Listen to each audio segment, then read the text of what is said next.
எப்படி செஞ்சாலும் ஃபிஷ் ஃப்ரைல டேஸ்ட்டே வர மாட்டேங்குது. எண்ணெயில போட்ட உடனே ஃபிஷ்ஷும் மசாலாவும் தனித்தனியாக பிரிஞ்சு போயிருதுன்ற டென்ஷனே இனிமேல் உங்களுக்கு வேண்டாம்.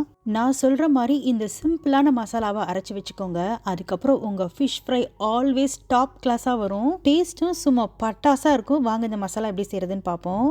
சோம்பு, சீரகம், மிளகு, கூடவே கொஞ்சமாக ஓமம், கொஞ்சமாக கசூரி மேத்தி இலைகள். என்னோட ஃபிஷ் ஃப்ரை மசாலாவில் கண்டிப்பாக நான் கசூரி மேத்தி இலைகள் சேர்த்துக்குவேன். ஏன்னா அதுலேருந்து நல்ல ஒரு வாசனை வரும். இது என்னோட ஃப்ரெண்டு சொல்லி கொடுத்த டெக்னிக்கு. அதுக்கப்புறமா மிளகாத்தூள், காஷ்மீரி மிளகாத்தூள், மல்லித்தூள் இதெல்லாம் சேர்த்துக்கோங்க. கூடவே அரிசி மாவு, கொஞ்சமாக கார்ன்ஃப்ளவர் மாவு சேர்த்துக்கோங்க.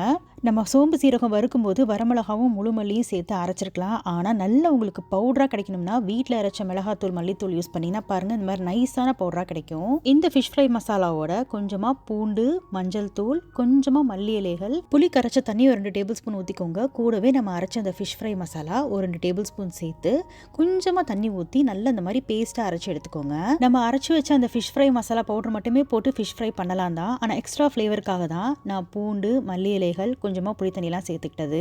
நம்ம மிக்சியில் அரைச்ச அந்த மசாலா 1 கிலோ ஃபிஷ்க்கு சரியாக இருக்கும். நல்லா இந்த மாதிரி மீனில் பெசரி ஒரு 2 மணி நேரம் ஊற வச்சுருங்க. நல்லா ஊறட்டும். மிச்சம் இருக்க மசாலாவை இந்த மாதிரி ஒரு ஏர்டைட் கண்டெய்னரில் போட்டு ஃப்ரீசரில் வச்சுருங்க. ஃப்ரீசரில் வச்சிங்கன்னா 6 மந்த்ஸ் வரையும் வச்சு யூஸ் பண்ணலாம். நல்லா ஃப்ரெஷ்ஷாக இருக்கும். அது மட்டும் இல்லாமல் வறுக்கிறதுக்கு எப்பொழுதும் தேங்காய் எண்ணெய் யூஸ் பண்ணுங்கள். கருவேப்பிலை இலைகளும் யூஸ் பண்ணுங்கள். செம்ம ஃப்ளேவர்ஃபுல்லாக இருக்கும். நீங்களும் இந்த ஃபிஷ் ஃப்ரையை ட்ரை பண்ணி பார்த்துட்டு எப்படி இருந்துச்சுன்னு சொல்லுங்கள்.